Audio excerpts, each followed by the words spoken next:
আজকে হতবাক মানে বিশ্বের মুসলমান 1,90,00,000 মুসলমান আর মাত্র 90 লাখ ইহুদি আর 60 লাখ ইহুদি বাস করে ইসরায়েলে।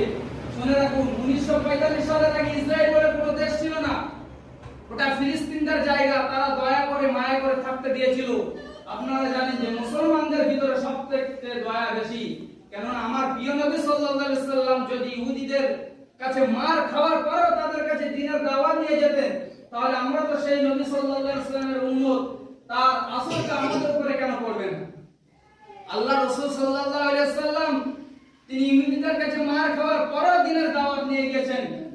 আর সেই ফিলিস্তিনবাসীরা সেই ইসরায়েলের ইহুদিদেরকে থাকতে দিয়েছিল।